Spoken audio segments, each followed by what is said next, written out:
great little run around, often overlooked, very regularly misunderstood, but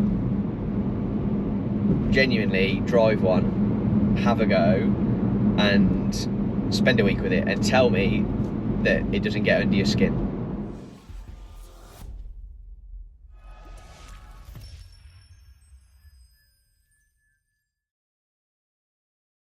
Hi guys, welcome back to CMD and another video. You join me with the BMW i3s, a new addition to the stable at CMD HQ. It's going to take some explaining because the last time, not too long ago, I did a very similar intro for a BMW 330e. That car was with me for all of 4 months, and due to change in circumstance and actually just experience with the car, I ended up reconfiguring and rethinking about how we were using the vehicles at home, and making some quick snap changes.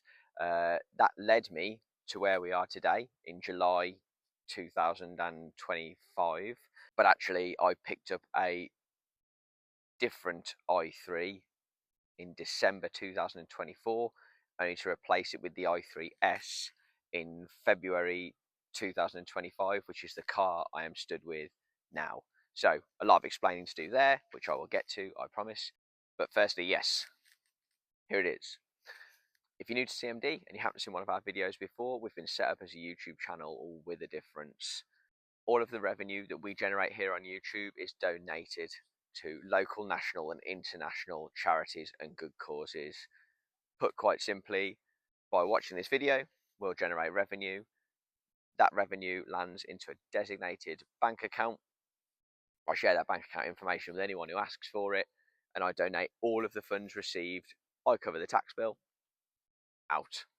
So if you like what you see, give us a like, hit that subscribe button, and go back through the old catalogue. There's some pretty cool stuff in there, including lots of videos of me talking about cars that I've purchased that I've since moved on from and how great they are. But obviously, clearly they weren't that great because I've moved. Anyway, as always, best way to show you what this thing is about is to take you for a drive. So, shall we go?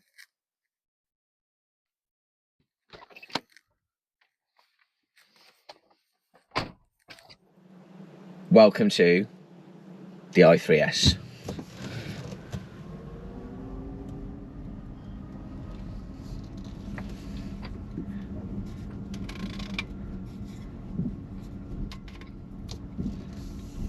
Just gonna start with a bit of coffee because it is 7:30 AM on a Sunday morning. Such is life that I don't really have time to film anymore. Classic example, I've owned this car since February. I've owned another car that I haven't filmed since December last year. It's now July. I'm embarrassingly behind. Isn't life busy? And I bet that's the same for all of us. So, let's start at the beginning and go from there. The end of 2024, I filmed a BMW 330e. That was my car, it was a hybrid. I genuinely, still to this day, loved that vehicle. It was the best all-rounder I've ever owned. I really loved having the hybrid, but with a change in circumstance came a change in need, and with a change in need, all of a sudden the hybrid system wasn't the right car for me, and it was sort of bob on when I bought it, but just the slightest deviance or change, because I was right on the cusp of using the petrol engine on a day-to-day basis, meant that the hybrid system on that 330e quite simply just didn't have enough battery. So I went from needing 30 miles of electric range a day to about 50-60 miles of electric range a day, and I was really keen to use the electric range because it's cost efficient, right? I actually like driving in electric. I think it's generally quite quiet and it's easy and it's cheap, and for day-to-day driving, you know, when I'm not absolutely caning a 911 around a track or doing some B-road blasting in the roads to Brabus, you know, I think electric really just is everything it needs to be. It's fun, enjoyable, it's cheap, it's actually quite chilled, which I quite like on a day-to-day basis. So I was using way more petrol than I needed to. I owned that car with finance, which was something I was like umming and ahhing against, but I paid a little bit more and financed the car, so there was an outgoing there, and all of a sudden there was money going out that I didn't want to go out. So man maths applied very quickly. Right, I need to go full EV, and I want to go full EV quite cheap, because in reality I use the car for the school run and the commute to the office when I'm not working from home, and so all I really need is a cheap run round. I've previously driven the i3 when it was originally launched, and let's not forget, I mean, that was back in 2014. It was discontinued 2-3 years ago now. And I personally, I mean, the design is very Marmite, right? And it's a very personal thing, but I personally love the design. I get why people don't, but ultimately, it was way ahead of its time. I looked at a few other alternatives, but nothing could really match the i3 from a range and cost perspective. So I initially bought a electric blue, I'll call it. I actually don't know the name of the colour.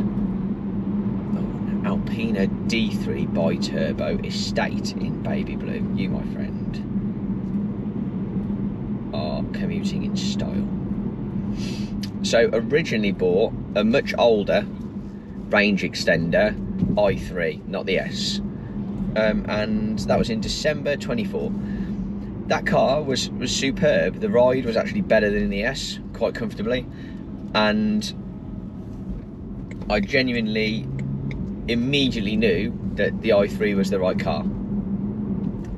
It was doing the range it was supposed to. However, in that car I probably had about 100 miles worth of range, throw into their winter needing heating, because it genuinely was freezing a large majority of the time. I do a lot of my travel very early in the morning, very late at night, and I ended up using the range extender quite often. I then had an issue with the heater quite early into the ownership, and when I say quite early, 2 weeks in. And there were one or two other things on the car that were maybe bugging me a little bit more than I expected them to, i.e. one of the major ones for me was it didn't have CarPlay. I can retrofit it, I get it, but obviously the infotainment was older in the BMW completely, the screens, and I just thought a newer version would get me slightly newer infotainment. And so actually, because I was within my 30 days, and I never think it's a good thing when a car has some pretty serious faults with it within, you know, day 10 of ownership, I thought maybe there's a bit of an omen here and maybe I need to look at making a change. I returned it with the view that I would get another one, but the car was just making me uneasy and I was a bit unsure about it, and BMW couldn't tell me what the fault was for a good week or so. And you know, and you think, well, you think that's probably writing on the wall.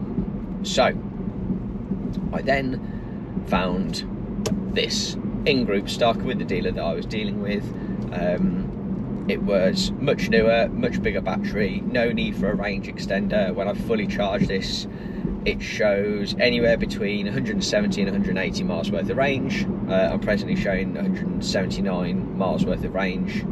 I've travelled 5 miles since I've done my full charge. I've got no air conditioning on or no climate control. I'm just pootling around. It is 15 degrees outside. I purchased the car with about 10,000 miles on. It's got about 17,000 miles on it now, and it is doing on average 4.3 miles per kilowatt based on my usage. Now my usage is actually essentially what I'm driving today, so 30 mile an hour, 40 mile an hour, 50 mile an hour roads, that's it. Hence why I don't need a big motorway cruiser or a 4x4 or an estate. It's me and one other, usually a child, usually on the school run, and then to the offices. If I'm going to go thumping down the motorway, if I'm going to go into London, then I will either train it or steal the wife's car, or even take the 911, which I've done once or twice, which actually does that quite well. I've never really charged the car publicly, I don't actually think the charging network is that great here in the UK, unless you own a Tesla, admittedly, but I do have a charger at home. So in reality, I charge this thing once a week, and that does me perfectly. Its job's a good one. It's very low aggro, very low maintenance, very easy to drive. And actually, more spacious than the 3 Series. I have got acres of room in this car, both front and back. As a family of 4, we use the car regularly if it's a short trip, and it's more than ample. Oodles of space, nice and comfortable, very simple, and what's really nice is we don't worry about it. We just dump it pretty much everywhere, and it's easy to park, easy to manoeuvre. It's got a fantastic turning circle, and it's got character. You know, the kids like it, which is surprising, but they do. So 7,000 miles so far, 7 months of ownership, 5 months of ownership, somewhere around there. Let's talk to you about the good points before I talk to you about the bad points. Let's do that. Space, I've just mentioned it. It is way more spacious than you expect. I have done quite surprising tip runs and everything else that you would expect to do as a family of 4 in this car, and it does it really, really well. As long as you keep to shorter journeys, i.e., you know, sub 60, 70 miles, no one really gets uncomfortable. It's a very easy place to sit, to be. It's a very easy thing to drive. It's very spacious, lots of windows, very roomy, and everything is very simple. So there's no dual climate control. If I want the climate control on, I just twist a dial, everything pops on. There's a button for the AC, a button for the air circulation, a few basic dials, including my heated seats. So just enough basic buttons to keep everything nice and simple. A few basic vents and a very simple design, big glove box, and 2 very simple display screens. I have Apple CarPlay, cruise control on my steering wheel, very simple to operate, and some basic controls on my right hand side for telecommunications. Seats are relatively comfy. I actually do use an extra lumbar support in the car just because of my personal need, and I sit around a lot in the day and I am very susceptible to sitting with bad posture, so I've put an extra lumbar support in the car just to sort of remind me to sit up a little. But I have been genuinely astounded at the real world range on this car. It is genuinely, in the winter, okay, it's probably doing about 130, 140 miles on a charge, and that is using the heaters and everything full tilt all the time. I use the app, I preheat the car, and I use it as it should be,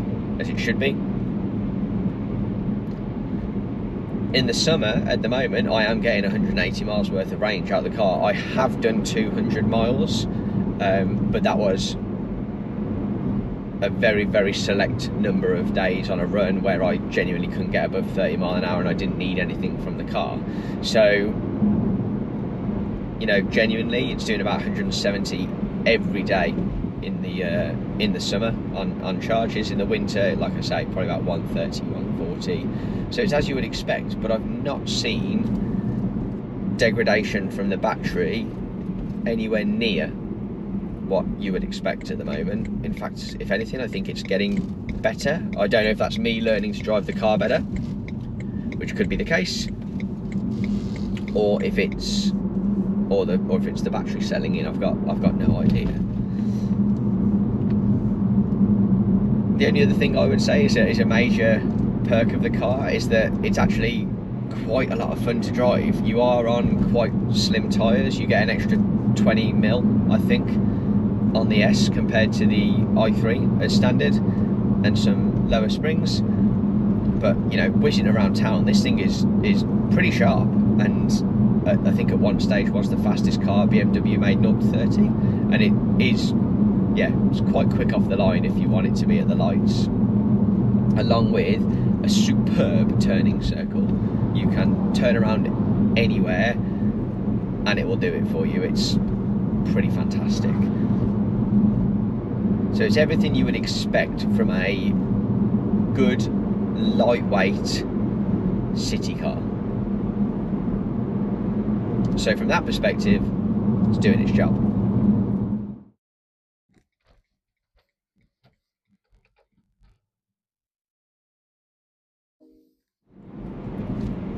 So now we've done the positives, let's talk about the negatives. What don't I like about the car? It's not a huge list, to be honest. I've got to start with the ride. The ride on the S is far worse than the ride in the i3. What you're getting for a bit of extra agility in corners, not that you can really call it agility in corners, this thing is on such slim tyres that, you know, 50 mile an hour around a bend can feel like it might be a bit shaky. You trade in ride quality.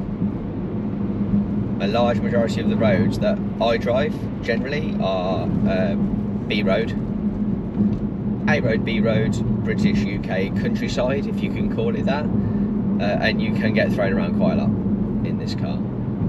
As you approach 30 mile an hour, if you're on good surface, the ride's really lovely. It is fine. I don't live in the greatest of areas for road quality, so Worcestershire, West Midlands predominantly, they're okay, but they're not amazing compared to other areas of the UK. And it is, for me, the only real thing I can criticise on the entire car is the ride quality. I don't mind it, okay?